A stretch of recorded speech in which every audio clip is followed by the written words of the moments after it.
ఈరోజు మరి 21వ తారీఖు ఫిబ్రవరి మాసము శుక్రవారము, అదేవిధముగా 2025వ సంవత్సరము. దేవుని నూతన సంవత్సరంలో మనకు ఈ 50 దినాలు ఏర్పాటు చేసిన ఈ ఉపవాస గుడికలు మనందరి జీవితాల్లో వెలుగును నింపడానికి దేవుడు మనకి ఇచ్చిన అవకాశాన్ని బట్టి ఒకసారి ఆయనకి మరి ఈరోజు 6వ ఉపవాస గుడికలోకి ప్రవేశపెట్టిన దేవుడు మహిమపరుస్తూ చప్పట్లు ఘనంగా ఆయన మహిమపరుస్తాం. అదేవిధంగా ఈ 6వ ఉపవాస గుడికలో దేవుడు మనతో కొన్ని విషయాలు మాట్లాడబోతుండగా జాగ్రత్తగా వాక్యాన్ని విని ఆయన మహిమపరిచి మరి ఆ వాక్యం ద్వారా మనం సరిచేయబడి ఇలా కూర్చుని వినటం వల్ల విశ్వాసము వలన స్వస్థత కార్యాలు మన పట్ల జరుగుతాయి. విశ్వాసం వినటం వల్ల వస్తుంది. విని మనం జాగ్రత్తగా విశ్వాసాన్ని కలిగి ఉంటే స్వస్థత కూడా వచ్చింది. దీంట్లో అన్ని మిళితమై ఉన్నాయి. కానీ కష్టంగా అనిపించొచ్చాము, కానీ ఇది ఆయన కాడి చాలా సులువుగా తేలిగ్గా ఉంటుంది. అర్థమైన వాళ్ళకి అర్థం కాని వాళ్ళకి విసుకొచ్చు, బాధపడిపోతా ఉన్నాం. కానీ దేవుని పని మరి సులువుగా తేలిగ్గా మనం చేయగలిగితే ఈజీగా మనం ఉన్నతమైన శిఖరాలకు వెళ్ళగలుగుతాం. దేవుడు మనం దీవిస్తాడు. అందరం చప్పట్లు కొడుతూ ఈరోజు దేవుని వాక్యంలోనికి వెళ్దాం. అపోస్తుల ద్వారా అద్భుతాలు అనేటువంటి ఒక సందర్భాన్ని మీ ముందుకి తీసుకొద్దామని ప్రభు ప్రేరేపించి ఉన్నాడు. అపోస్తుల ద్వారా అనేక అద్భుతాలు జరిగినాయి. దయచేసి మా అపోస్తుల కార్యం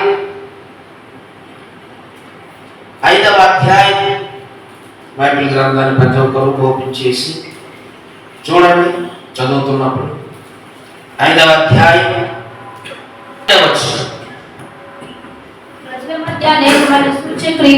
ప్రజల మధ్య అనేకమైన సూచక క్రియలను మహత్కార్యములను అపోస్తుల చేత చేయించబడింది. మరియు చేయబడుచుండెను. మరియు వారందరూ ఏక మనస్కులై సొలొమోను మండపములో ఉండేది. కడమ వారిలో ఎవడును వారితో కలిసి కొనుటకు తెగింపలేదు, కానీ ప్రజలు వారిని ఘనపరచుచుండేది. పురుషులను స్త్రీలను అనేకులు మరి ఎక్కువగా విశ్వాసులై ప్రభు పక్షమున చేర్చబడి అందుచేత పేతురు వచ్చుచుండగా జనులు రోగులను వీధుల్లోనికి తెచ్చి వారిలో ఎవరి మీదనైనను అతని నీడనైనను పడవలనని మంచముల మీద పరుపు మీదను వారిని ఉంచి మరియు యెరూషలేము చుట్టూ పట్టణముల జనులు రోగులను అపవిత్రాత్మ చేత పీడింపబడిన వారిని మోసుకొని కూడి వచ్చి వారందరూ స్వస్థత పొంది. దయచేసి ఇక్కడ మనం జాగ్రత్తగా గమనించినట్లయితే మరి అపోస్తులు అయినటువంటి పేతురు ఇక్కడ మనం చూస్తా ఉన్నాం. పేతురు చేస్తున్నటువంటి దేవుని చేత అభిషేకించబడిన పేతురు, పిలువబడిన పేతురు, మరి బాధ్యతను అప్పగించబడినటువంటి పేతురు అనేక అద్భుతాలను ఇక్కడ చేస్తున్నట్టుగా మనకు కనిపిస్తాం. ప్రజల మధ్య అనేకమైన సూచక క్రియలు, మహత్కార్యములు అపోస్తుల చేత, అంటే అపోస్తులు అంటే 12 మంది అనుకున్నారు. 12 మంది కూడా అపోస్తులకు అద్భుతాలు చేసేటువంటి ఆ శక్తిని, వరాలు మనందరూ తెలుసు. మీకు నేను రోగుల మీదనో దెయ్యముల మీద అధికారం ఇస్తున్నానని ఒకసారి లోకా శుభవార్తలోకి రండి. 9వ అధ్యాయాన్ని మనం పరిశీలిస్తే యేసు ప్రభువు అదే వారికి అధికారం ఇచ్చాడు. దేవుడు ఇవ్వకపోతే ఎవరేం చేయలేదు. లోకా శుభవార్త 9వ అధ్యాయం 1వ వచనం. ఆయన తన 12 మంది శిష్యులను పిలిచి సమస్తమైన దయ్యముల మీద శక్తిని అధికారమును రోగమును స్వస్థపరచు. చూడండి, రోగమును స్వస్థపరచు వరమును వారికి అనుగ్రహించి దేవుని రాజ్యమును ప్రకటించుటకు రోగులను స్వస్థపరచుటకు వారిని అంపెను. చప్పట్లు కొట్టి దేవుని మహిమపరచాలి. దేవుడు ఇచ్చిన వరాలి. ఎందుకంటే ఇక్కడ మనం ఈ అద్భుతాలు ప్రజల మధ్య అనేకమైన సూచిక క్రియలు. ఇప్పుడు కర్ర కింద పడేయగానే పాము అయిపోయింది. మోషే ఆహారను పంపించినప్పుడు ఆ కర్ర కింద పడేయగానే పాము అయిపోయింది, కొట్టుకోగానే కర్ర అయిపోయింది. ఆహారం కర్ర మోషేకి ఇచ్చిన కర్ర వాళ్ళ పాములను మింగేసి మోషేకి ఇచ్చినటువంటి దేవుని కర్ర పట్టుకోగానే మళ్ళీ మామూలు కర్ర అయిపోయింది. సూచిక క్రియ. ఎందుకంటే ఆయన సూచిక క్రియలను ప్రజల్లో చేయడమే కాదు, చనిపోయిన వ్యక్తి బ్రతకడం అద్భుతం అని అర్థం కావాలని చెప్తున్నాను. ఈరోజు ఎలాంటివి ఈ 12 మందిని పిలిచి ఎవరు యేసు ప్రభువు 12 మందిని ఏర్పరచుకుని సమస్తమైన దెయ్యములకి, ఏదైనా సమస్తం అంటే అన్ని, ఏ దెయ్యమైన కానీ ఏ టైపులో వచ్చినా ఏ రకమైన దెయ్యమైనది అవి వదిలిపెట్టని ఎన్నో భయంకరమైన సమస్తమైన దయ్యాలు ఎన్నో ఉన్నాయి.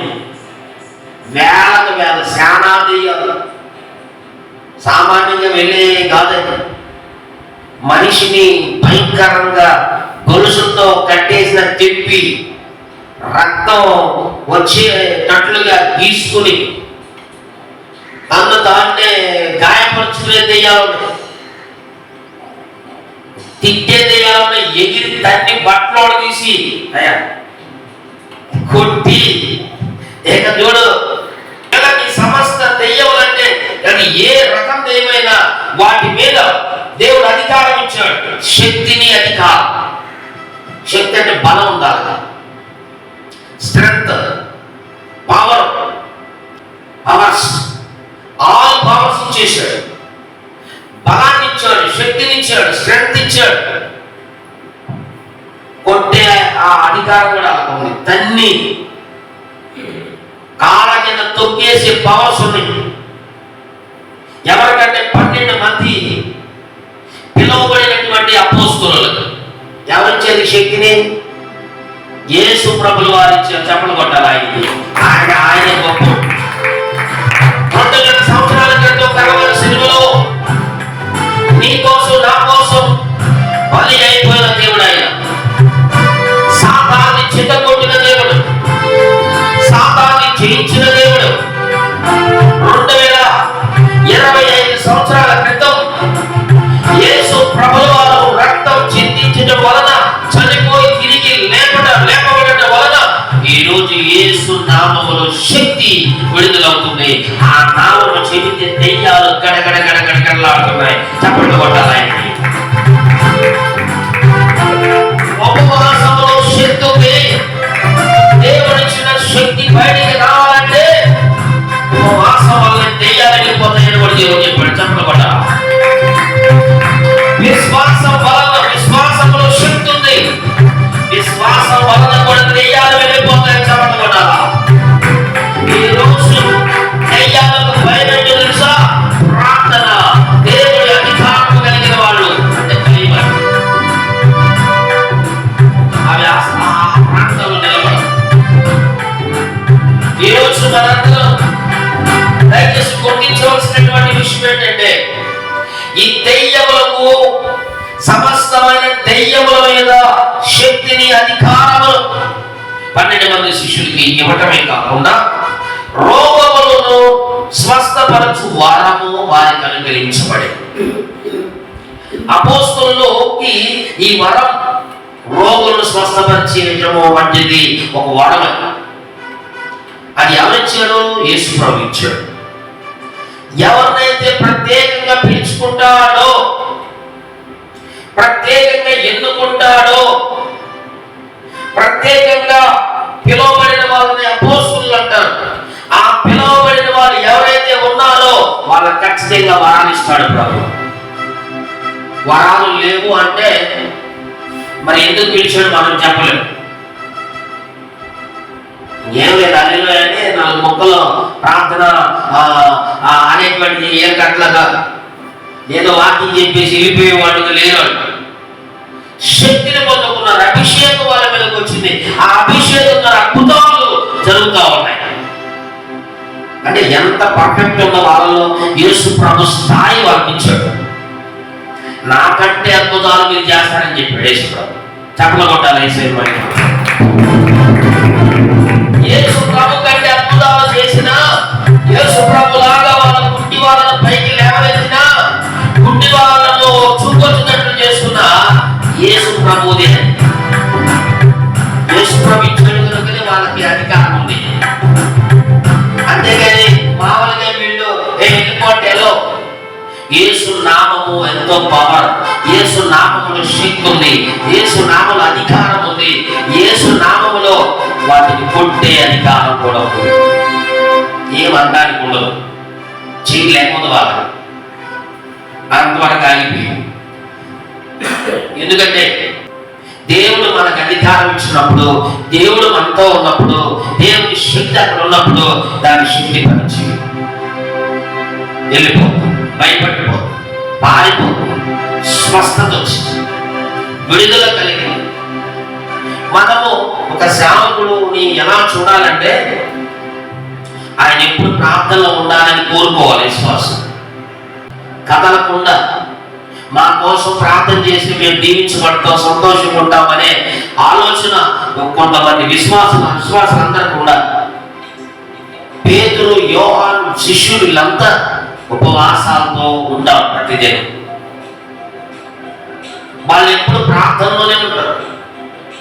వాళ్ళ బ్రతుకు ఎప్పుడు కూడా వాక్యం చెప్పే విధానంలోనే ఉంటారు. అందుకే విశేషమైన అద్భుతాలు జరిగినాయి. వాళ్ళు ఎవరికి చేతులు చాపే వ్యక్తులు ఉండరు. ఇంటింటికి తిరిగి ఏదో అది ఇస్తారు ఇది ఇస్తారని వెళ్ళే విధంగా ఉండరు. అనేక మంది ప్రజలు ఆ దేవాలయానికి వస్తూ ఉంటారు. అనేక మంది ప్రజలను మంచాల మీద తీసుకొచ్చే విధంగా ఉంటారు. అది నిజమైన పరిచర్య, అభిషేకంలో కూడిన పరిచర్య. వాటిని ఆయన పరిశుద్ధ ఆత్మదేవుడు ఇప్పుడు లేడన్నట్టుగా మాట్లాడే వాళ్ళు కూడా ఉంటారు. పరిశుద్ధ ఆత్మదేవుడు అప్పుడు ఉన్నాడు, ఇప్పుడు ఉన్నాడు. మనం ఈ లోకం అంతమయ్యేంత వరకు కూడా ఆయన ఉంటాడు. వచ్చాడు, ఉన్నాడు ఇక్కడే. యేసు ప్రభు వచ్చాడు, ఆయన వెళ్ళిపోయాడు. పరిశుద్ధాత్మదేవుడు వచ్చాడు, ఆయన వెళ్ళిపోవాలంటే సంఘాన్ని మరి ఆ యేసుక్రీస్తు 2వ రాకడలో వచ్చేటప్పుడు సంఘం మొత్తాన్ని తీసుకుని పరిశుద్ధాత్మదేవుడు సంఘంతో పాటు పైకి ఎత్తబడి వెళ్ళిపోతాడు. చెప్పడం కూడా దేవుడు భయపరచాలి. అప్పటిదాకా ఆయన ఉంటాడు, సమాధానం పరుస్తాడు, కావలసిన ఇస్తాడు, అద్భుతాలు చేస్తాడు, ఆశ్చర్యకార్యాలు చేస్తాడు. ఆయన సేవకుల్లో ఉంటాడు, ప్రజల విశ్వాసంలో ఉంటాడు, సంఘంలో ఉంటాడు. అందుకనే ఆయన ఎప్పుడైనా చేయగలడు. గుర్తుపెట్టు, దేవుడు మాట తప్పడు. దేవుడి వాక్యం రూటు మారదు. ఈ రోజు ఒక విధంగా రేపు ఒక విధంగా ఉండదు. ఆ బోధలోనే నడవాలి, ఆ కట్టడాల్లోనే ఉండాలి అని చెప్పాడు దేవుడు. వీటన్నిటికంటే ఇదిగో ఈ బైబిల్ ద్వారా నడవడమే, ఈ బైబిల్లో ఉన్న సంఘము ఆదిమ సంఘాన్ని పోలి నడవడమే, క్రీస్తు వేసిన పునాది మీద మనం కట్టబడటమే, ఆ వాక్యానుసారంగా మనం ఎంత కష్టపడేవాడే ఇవన్నీ జరుగుతుంది. దేవుడు మరి ఆ బోధన ఉన్న వాళ్ళకి ఇవి ఉంటాయి, మిగిలిన వాళ్ళకి అర్థం కాలేదు. ఓ అని చెప్తారు. దేవునికి రావాల్సిన ఘనత, దేవునికి రావాల్సిన విలువ ఈరోజు ప్రజలు ప్రజలు ఏం చేశారంటే ఇవ్వకుండా ఆయన పక్కకు నెట్టేశారు. రేపు ఆయన రాబోతున్నాడు. ఎవరు క్రీస్తు అనే బండ మీద కట్టబడ్డారో, ఎవరు క్రీస్తు పునాదిలో ఉన్నారో, ఎవరు క్రీస్తు వాక్యంతో నడుస్తున్నారో, రేపు ఆయన ప్రతి ఒక్కరిని లెక్క తీయబోతున్నాడు. అప్పుడు తెలిసింది మేము చేసింది తప్పు అని. ఒకసారి అందరూ చెప్తా హల్లెలూయా. అయితే ఇక్కడ ఏం జరుగుతున్నాయంటే వీళ్ళు అధికారాన్ని పొందిన తర్వాత ప్రజల మధ్య అనేకమైన సూచక క్రియలను, మహాకార్యములను అపోస్తలుల చేత చేయబడుచున్నాడు. మరియు వారందరూ ఏక మనస్కులై సొలొమోను మండపంలో ఉండేది. కడమ వారిని ఎవరిని వారితో కలుసుకున్నట్టు తెగింపలేదు కానీ ప్రజలు వారిని కనపరచుచుండేది. ఏమంటే అపోస్తలులు. ఈ ఘనత ఎక్కడి నుంచి వచ్చిందంటే పేతురు, యోహాను, ఓరన్న ఆయన ఏమి అద్భుతాలు చేస్తున్నారు, పౌలు గారు ఏం చేస్తున్నాడు, వాళ్ళని కనపరుస్తా ఉన్నారు. అయితే పురుషులు స్త్రీలు అనేకులు మరి ఎక్కువగా విశ్వాసులై ప్రభు పక్షమున చేర్చబడేది. ఈరోజు ఈ అద్భుతాలు జరుగుతున్నాయి, మహత్కార్యాలు జరుగుతున్నాయి. ప్రజలందరూ పేతురుని అక్కడున్న శిష్యులను కనపరుస్తా ఉన్నారు. ఈ ఘనత దేవుని నుండి వచ్చింది. దేవుడు కార్యాలు చేయటం వల్ల దేవుడు స్తుతిస్తా ఉన్నారు, అందరూ భయపరుస్తా ఉన్నారు. ప్రభు పక్షాన చేర్చబడ్డారు అనేక మంది. అక్కడ విశ్వాసులై పేతురు గారు నాకు తెలిసి 3000 మందికి బాప్తిజం ఇచ్చాడంటే వారు విశ్వాసులే. మరి ఇక్కడ పురుషులు స్త్రీలు అనేకులు మరి ఎక్కువగా విశ్వాసులయ్యారంటే వీళ్ళందరూ దేవుని పక్షమున చేశారు. వీళ్ళందరూ దేవుని నమ్ముకున్నారు. యేసుక్రీస్తు గొప్ప దేవుడు అని విశ్వసించారు. ఈ అద్భుతాలను బట్టి ఈరోజు మనం చాలా అద్భుతాలు చూసినా అదేదో అనుకుంటున్నారు కానీ దేవుడు నీ పట్ల కార్యాలు చేస్తున్నా వాళ్ళు ఏం చేయట్లేదని యేసు ప్రభుని విశ్వసించట్లేదు, యేసు ప్రభుని నమ్ముకోవడం లేదు, యేసు ప్రభుని సొంత రక్షకుడిగా అంగీకరించడం లేదు. కారణం ఏంటంటే వాళ్ళు మోసపూరితంగా ఉన్నారు అని అర్థం. నిజంగా యేసు ప్రభుని ఈ పరిచయులు సర్దుకైన వాళ్ళు మోసపూరితంగా యేసు ప్రభు దగ్గరికి వచ్చినట్టే వస్తున్నారు. ఆయన చేసే అద్భుతాలు ఎన్నో చూస్తా ఉన్నారు. విశ్వాసం ఉంచలేదు వాళ్ళు, యేసు ప్రభుని నమ్మలేదు. ఎందుకంటే ఒక ఆయన యేసు ప్రభు దగ్గరకు వచ్చాడు. ఆయన పేరు రాత్రి వేళ సమయంలో వచ్చాడు. ఆయన పేరు తెలుసా? ఎవరు? నికోదేము. మీరెందుకు చెబుతారు? వీళ్ళు ఏం కోరంటే చెబుతారు. ఎందుకంటే రాత్రి వేళ. అయ్యా ఏం పేరు నీ పేరు? నికోదేమా? ఎందుకంటే రాత్రి వేళ యేసు ప్రభు దగ్గరకు వచ్చాడు సైలెంట్గా. మతనాయకుడు ఆయన మారిపోయాడు యేసు ప్రభు మాటలు. ఒకటే డైరెక్ట్ గా ముఖం మీద కొట్టి చెప్పేశాడు.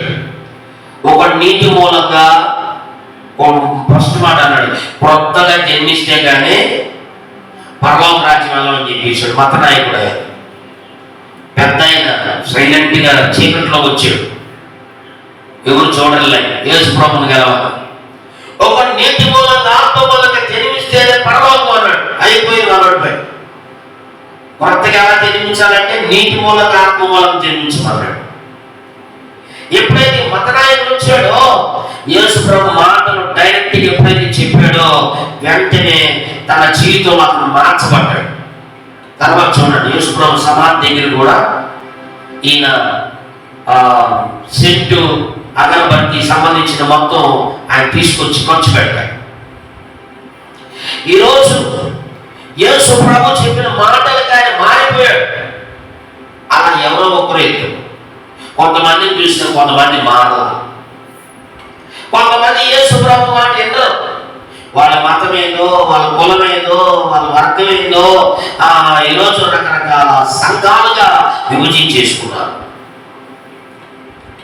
కొంతమంది నల్లం సంఘం అంటారు, ఎర్ర సంఘం అంటారు, ఆ కులం సంఘం, ఈ కులం సంఘం. అర్థమైందే? అది ఓసీ సంఘం, ఇది బీసీ సంఘం, ఎస్సీ సంఘం. దాంట్లోకి బీసీ కమ్యూనిటీకి సంబంధించిన వాళ్ళు వెళ్తారు. చౌదరీస్ అనుకోండి ఓసీల్లో, ఆ క్యాస్ట్ వాళ్ళు వెళ్తున్నారు కొంతమంది. కొంతమంది రెడ్డీస్ ఉన్నారు, రెడ్డీస్ వస్తాడంటే పడిపోతూ ఉంటారు. ఇక అంతే, వాళ్ళు పిలిచి పడిపోతారు కదా. అంతేగా అట్లాంటి వాళ్ళు తీసుకొని వీళ్ళకి బాగా నచ్చిన వాళ్ళని ఈ బాగా డబ్బా కొట్టి పైకి లేపాలి. ఎవరు పొగడాలి, ఆ పాస్టర్ వేస్తారు. ఎఫెక్ట్ ఏమి ఉండదు. అదే ఆయన వచ్చాడు అనుకో, నువ్వు పాపం చేస్తున్నావు, మోసం చేస్తున్నావు, పైకిలే, దేవుడు నీకు చెప్తున్నాడు అన్నాడు అనుకోండి. ఓరే నాయకుడిని అనవసరం పిలిచేదో, నా జీవితం పాడు చేసేసాడు, ఉన్న డబ్బులు కోల్పోయి అని చెప్పి నా పొరుగు తీసాడు అంటాడు. మార్చేవాడు ఈ రోజులు అవసరంతో ఉండలేదు, బాగు చేసేవాడు అవసరంతో ఉండలేదు. వాళ్ళు ఏ కాడికి పొగిడి వాళ్ళు చెప్పిన మాట ఇదేమో పాస్టర్లు, సేవకులు, బోధకులే కావాలి. ఈరోజు ఖండించి బుద్ధి చెప్పి నువ్వు చేసేది పొరపాటు దేవుడు చూపిస్తున్నాడు, అలాంటి టైంలో నువ్వు చనిపోబోతున్నావు, నువ్వు సరి చేస్తున్నాడు అనుకోండి. రెండో రోజు పాంప్లెట్లు వేస్తే మరి చూడండి, ఈసారి ఉన్నాడు ఆయన పాంప్లెట్లో ఆయన పాస్టర్ వద్దుగానే వేరే పాస్టర్. పెద్ద పెద్ద మంచి బోధకులు ఉన్నారు, వాళ్ళని రారు, వాళ్ళ పిల్లొచ్చిన. ఎందుకంటే వాళ్ళు వచ్చారంటే వాళ్ళ విధానం వేరుగా ఉంటుంది. అది ఎందుకంటే వాళ్ళు ప్రవచిస్తారు, వాళ్ళు చెప్పేస్తారు, వాళ్ళ విధానం అంతా తెలుస్తుంది. కాబట్టి ఈరోజు నేను ఎందుకు అంటున్నానంటే వాళ్ళు ఏదో అనాలని కాదు. ఈరోజు సంఘాల్లోనికి ఈ రకమైన ఫీలింగ్స్ ఉన్నాయి. మా వాడు మా అక్కడెందుకండి ఎక్కడ దాకేరండి. దేవుని యొక్క సన్నిధిలో దేవుని మహిమపరుస్తున్నటువంటి సమయాల్లో, గొప్ప మిరాకిల్స్ జరిగేటువంటి ప్రదేశాల్లో, అద్భుతాలు జరుగుతున్నటువంటి ఆ ప్రాంతాల్లోనికి సాతాను అక్కడ ఇంటి పరిస్థితి వెళ్ళలేము. అడ్డుగోడలు కట్టేసి ఎంతో మందిని ఆఫ్ చేసి ఎంతో మందిని బంధించి రాకుండా చేసేటువంటి ఆ విధానం దుష్టుడికి ఉంది. అందుకనే గమనించుకోవాలి, మనం ఎక్కడికి వెళ్తే. ఇజ్రాయెల్ దేశం ఉంది, అక్కడికి వస్తేనే, ఇది అక్కడ ప్రార్థిస్తేనే నేను నీ మొర వింటానని అందరికి చెప్పాడు. మనకు కూడా ఇక్కడ నుంచి బయలుదేరి తప్పకుండా వెళ్ళవలసిందే. ఎందుకంటే కొన్నిసార్లు దేవుడు మనకి తెలియజేస్తా ఉంటాడు. కొన్నిసార్లు మనల్ని కొన్ని ప్రదేశాలకు, ఇప్పుడు ఒక హాస్పిటల్ ఉందంటే హాస్పిటల్ దగ్గరికి అక్కడ విజయవాడలో ఉన్న వెళ్తాము, అక్కడ అవసరం. ఎవరైనా మధ్యలో వచ్చి ఆపేశారు అనుకోండి నీ వాహనాన్ని, ఊరుకుంటావా? తిడతావా? మనం చచ్చిపోతుంటే మమ్మల్ని అక్కడికి ఎవరేవట్లేదు అని చెప్పి చచ్చిపోతే అతని మీదే నువ్వేం చేస్తావంటే నీ వల్లనే చచ్చిపోయాడు. ఆ విధంగా ఖండిస్తే అతను భయపడి వదిలేస్తాడు. అటువంటి ఎవరు పట్టించుకో. ఈ రోజు రేపు మనం చనిపోతాం, నరకానికి వెళ్ళిపోతామయ్యా. సరైన వాక్యం, సరైన విధానం, సరైన భక్తి లేకపోతే నీ జీవితంలో పాడైపోతావు. నేను అక్కడికి వెళ్ళకపోతే ఒక మంచి స్థలం, ఒక మంచి దేవుడు ప్రత్యక్షమయ్యే ఆ స్థలంలో అక్కడ కార్యాలు నా పట్ల, నా కుటుంబం పట్ల జరుగుతుంటే నేను వెళ్ళకుండా ఎలా ఉండగలను అని ఎప్పుడైనా అనుకున్నావా? హాస్పిటల్కి ఇచ్చిన ప్రాముఖ్యత దేవునికి, మందిరానికి ఇవ్వలేదు. అన్ని పోతాం. ఈ భూమిని దేవుడికి ఉపయోగించామనుకోండి, దేవుడికి సహాయం చేసామనుకోండి, మార్గాన్ని ఏర్పాటు చేసామనుకోండి, నీకు పరలోకంలో ఎంత నా కోసం ఆ రోజు ఆ దారినిచ్చింది గుర్తుపెట్టుకుంటాడు. నా కోసం దెబ్బలో రాళ్ళు పెట్టి కొట్టించుకుంది, త్యాగం చేస్తే ఆ త్యాగం పొందుతుంది ప్రభు పరలోకంలో స్థానం ఇస్తాడు, పిలుస్తాడు. ఆ ప్రేమ నీతో ఉందంటే దేవుడు నీతో ఉంటాడు. నిన్ను తప్పకుండా పడిపోకుండా నరకానికి వెళ్ళకుండా ఆయనే కాపాడుతూ తీసుకెళ్తాడు, ఆక్రమిస్తాడు. ఆ భక్తిని నీకు ఇస్తాడు, తొట్టిల్లకుండా చేసుకుంటాడు ఆయన. ఎందుకంటే నువ్వు త్యాగం చేసావు కాబట్టి. ఇక నిన్ను విడిచిపెట్టాడు ఆయన. ఈరోజు అలాంటి త్యాగాలు లేవు. దేవుని దగ్గర కూడా స్వార్థం అయిపోయింది. దేవుని పరిచర్యలో స్వార్థం, దేవుని సేవకుల దగ్గర స్వార్థం, అన్ని స్వార్థం అయిపోతే ఏం తీసుకెళ్తారు చెప్పండి?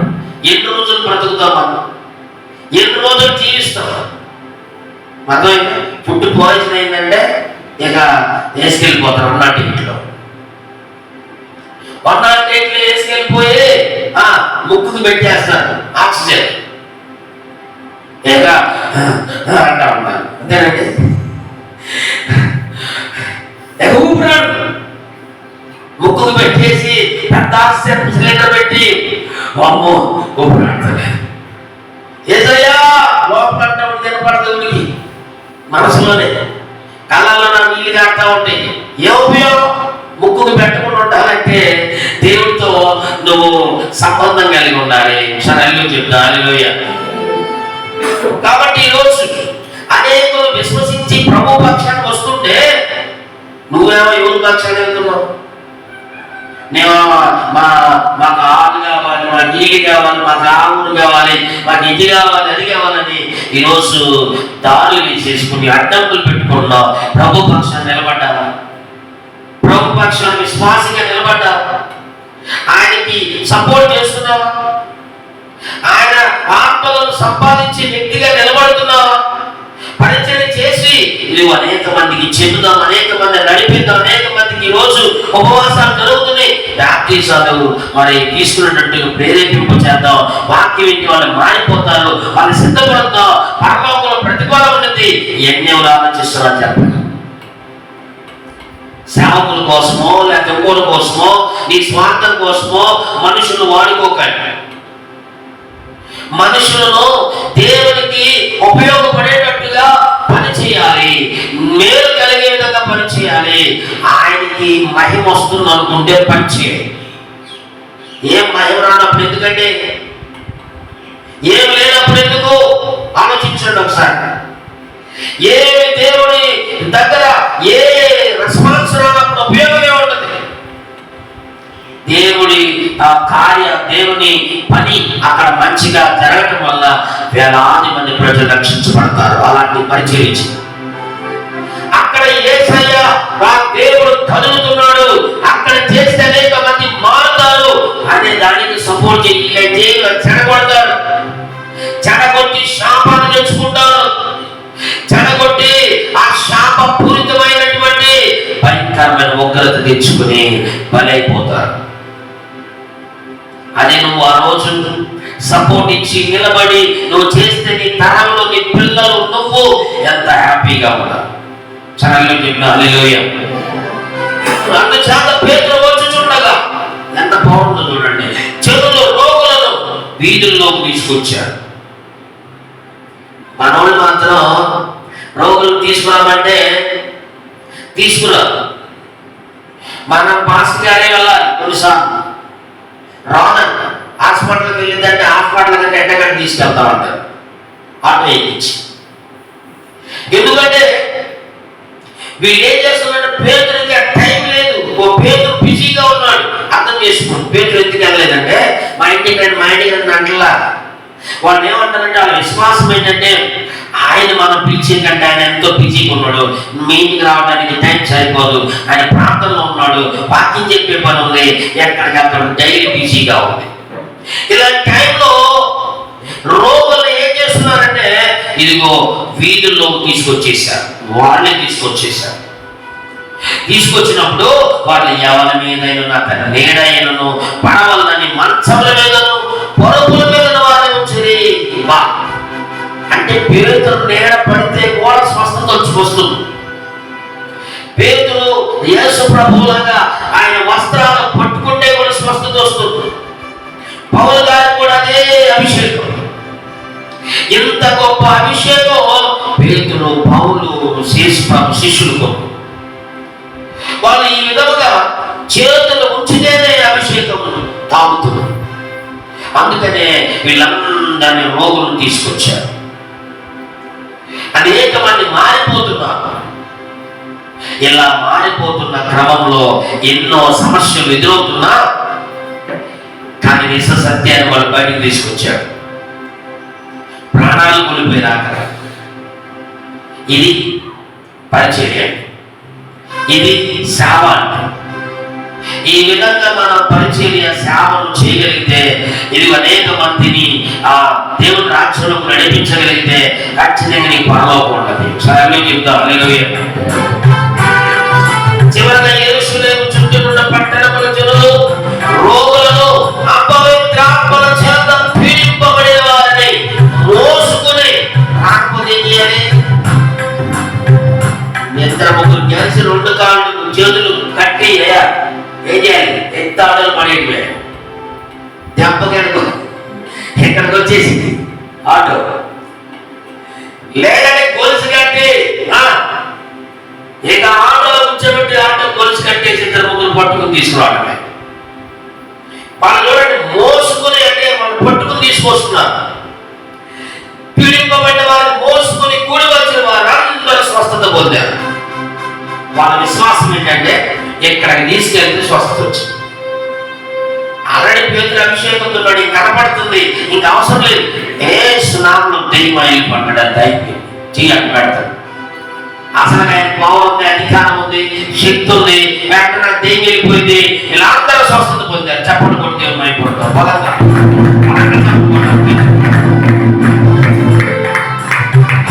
ఈరోజు మనం కూడా గ్రహించి మనం కూడా రోగులని అనేక మందిని స్థలానికి నడిపించాలి.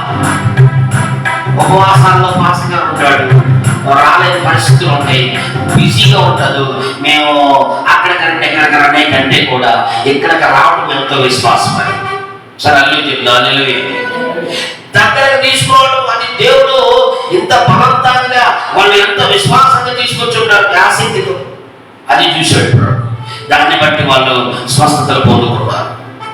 ఈరోజు నా ప్రియ సహోదరి సహోదరుడు, యేసయ్య మనలను బాగు చేయాలంటే, యేసయ్య మనలను విడుదల చేయాలంటే, ఒకటి మనం యేసు దగ్గరికి వచ్చి విశ్వాసంతో వేడుకోవాలి. అందరూ చెప్తాను. హల్లెలూయా.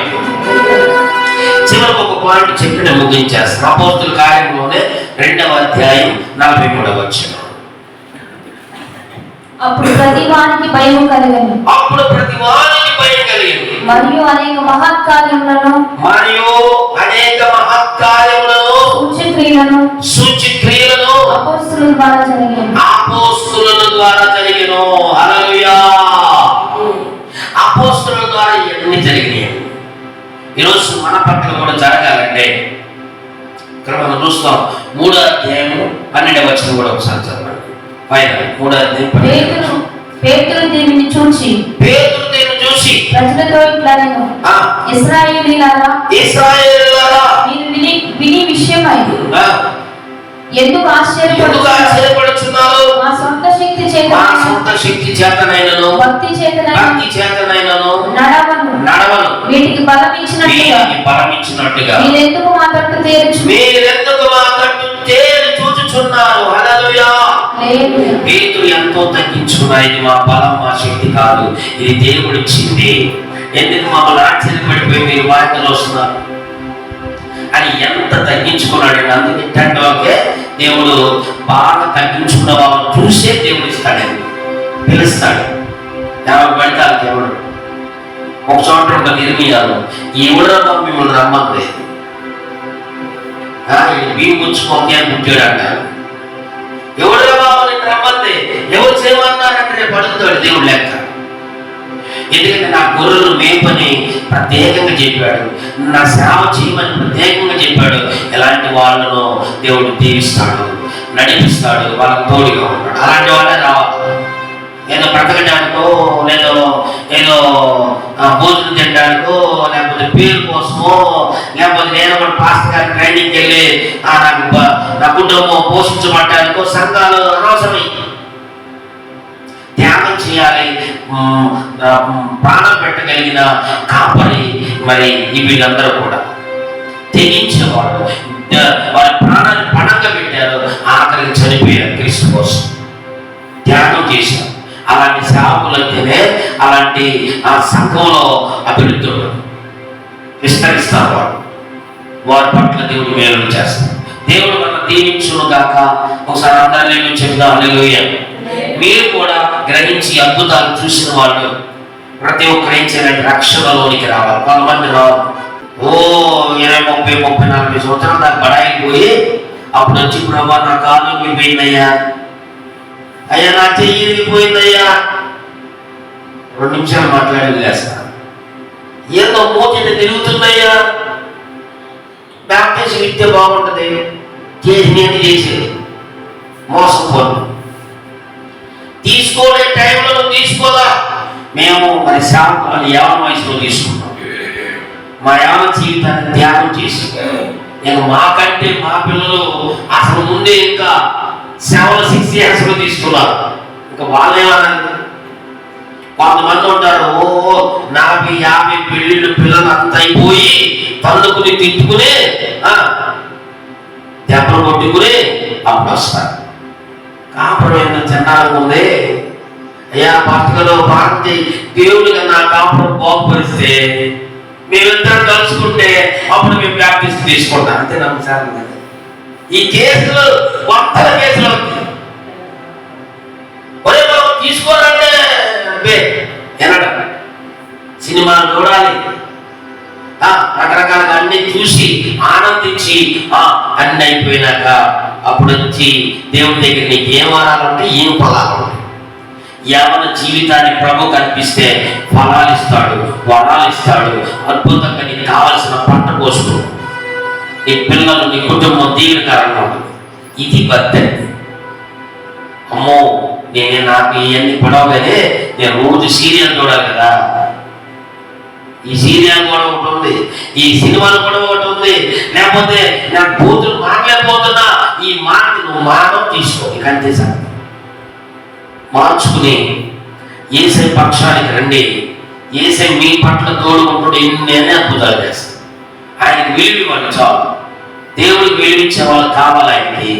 మనం హెచ్చించుకునేగా ఉంటే మనం అయిపోతాం. మనం తగ్గించబడి ఆయనకి ఘనతనివ్వాలని తెలియజేస్తూ మనం ఆయన ఘనత ఇస్తే మనకు ఘనత ఇస్తాడు ఆటోమేటిక్గా. నువ్వు ఇంకా ఎక్కువ చేయకూడదు. అంటే దేవుడే నాకు కొనిపించాడని దేవుని యొక్క తీసేయకూడదు. ఒకసారి చెప్తాను, ప్రార్థించాడు. కళ్ళు మూసుకుని ప్రార్థనలో కొనసాగుతాం. ఈరోజు ప్రభువా